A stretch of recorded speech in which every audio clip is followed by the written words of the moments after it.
Tell us a little bit about what is A Raisin in the Sun and a little bit about your directing it, and then we'll go into more details. Raisin in the Sun, American classic by Lorraine Hansberry. We are celebrating her 81st birthday with this production.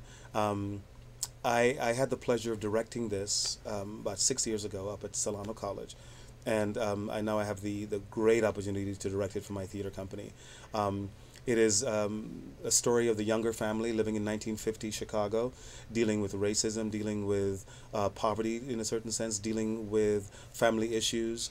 Lena Younger, the matriarch of the family, trying to keep her family steady and strong and fed, while her son, Walter Lee, her elder son, her only son, is dealing with his own aspects, his own feeling of inequity, his own feeling of loss, and his own feeling of lack of respect and manhood in his house. He's living with three women and his Now, little boy. in terms of his feeling lack of respect, do you think that she's using him to show about the lack of respect for men, black men in general at the time? Well, that's a good question. I think so. I think she is highlighting the fact that um, black men were not getting that we're not demanding. I think we're not demanding that type of respect because there we were. Walter Lee is a chauffeur for a white family.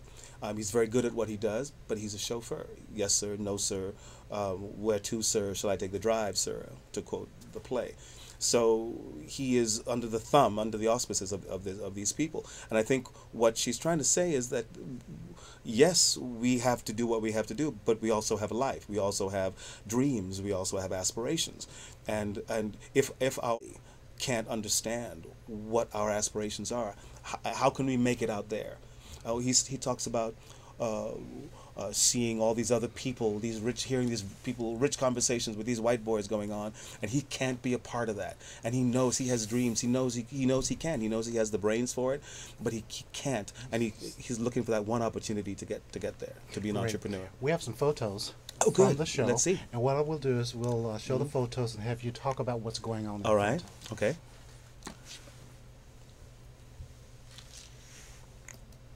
This is one was This is when Ruth played by in the center. Ruth in the center, played by Leontine Mbele Mbong. She's a terrific actress. Ruth has just come home from the doctor. Ruth is pregnant, and she's decided that because the family is poor, she Well, let's not doesn't. tell us the whole story. Okay. Ruth decides to make. Ruth has made a decision that that she's not sure if the family would love. On the left is Sierra Harris, who plays Benitha. On the right, of course, Eleanor Jacobs, who plays Mama. And that's the mama you were talking about. And what does mama have to say about black mothers in general, in particular at that time? Well, I think Mama's got a strong hand. She's the father, the patriarch, just recently passed. They're all waiting for this $10,000 check to arrive in the mail, the insurance money, and she knows what she wants to do with that money. She knows that she wants to lift this family up, take this family out of this little tenement house, and move the family on up. This is her goal. This is her plan, and she's going to do. In this scene, that's a young Travis. The little boy again, Leontino, standing above Mama, and of course Eleanor. In this scene, they just received the letter in the mail, and Mama looks to Travis and says, "Travis, is them the right amount of zeros?" And he Can says, she read? "Yes, oh yes." Can she read? Oh, she can. Oh, she's just asking. She's him. just asking. You're looking at that. She's never seen those numbers before. Those kinds of, is the right number of zeros? And he says, "Yes, Grandmama, you rich." And she doesn't know how to deal with that. Giving a check for $10,000 for an entire life. This. Let's see, which are we looking at here? The actor on the left, of course, that's Walter Lee, played by Todd Risby. Leontine on the right, Eleanor in the center as Mama. Todd he just walked back in. Walter Lee just walked back in the house and said, "Did it come?" It's a check. What this suggests to me is tension in families. Sometimes over particular things, sometimes not. And this shot really captures that tension. Walter Lee, Todd Risby on the left, wants to take the money, most of it, and open up a liquor store. Mama, a very Christian woman, very the matriarch, she says, under my dead body, that's not going to happen. Not in this house. I will not do that while I'm living on this earth. Ruth is trying to support her husband, but Ruth also wants to leave this rat trap, as she calls it, and move into a big home. Mama, of course, wants to buy a new home for the family. Walter Lee wants to be the new man of the house. And what you're suggesting or saying is that with any great drama, there's conflict. There's conflict. There's always conflict. And there are several different conflicts and intertwined conflicts in this one little scene. Everyone has a dream. Yes. Everyone has a dream, and everyone is fighting tooth and nail to live up to that dream. Okay, let's take a few of some of the earlier pictures. Sure. Let's take a look at this one right here. Okay. What's happening right here? Right here, sitting down is Sierra Harris as Beneath. This is one of the first scenes in the house. Walter Lee, Ruth is ironing for the. She's a domestic ironing for a white family. Benitha is off to college. She's a college student. She's in college right now. Walter Lee is about to go to work, and he's trying to convince this family, these women. Said, "Be on my side." Ruth is his wife. Be on my side. Some of the money is going to go to Benitha for her education, but he says, tell Mama you don't want to go to college. Why do young black girls want to go to college anyway? He says, just be if you want to. He's feel crazy about.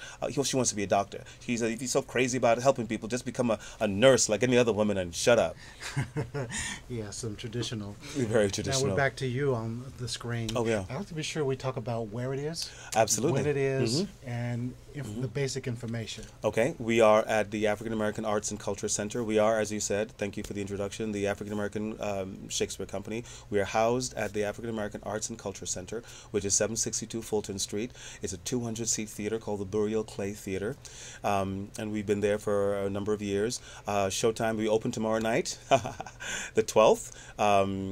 Come on by. You know what? I don't have the number in front of me. Do you have the number? Oh, I don't, but they can do the Google. Yes, www.african-americanshakes.org. Or just African American Shakespeare Company. There again. That's absolutely.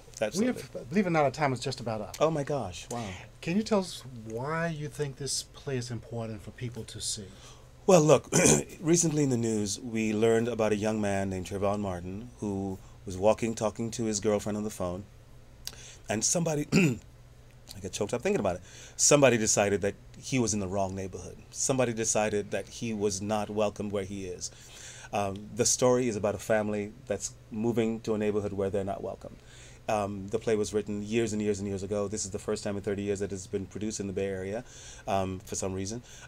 So it's very relevant. It's very powerful. A lot of people are losing their homes right now. A lot of families are losing their jobs right now. The play is absolutely relevant in this day and age as well.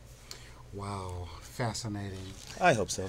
And I can say that I've watched a number of the rehearsals, and just watching rehearsals is really nice. Good. So going to see the play itself, I think is going to be quite phenomenal. I'm Thomas Robert Simpson, the founder and artistic director of AfroSolo. I hope you will go out and see A Raisin in the Sun at the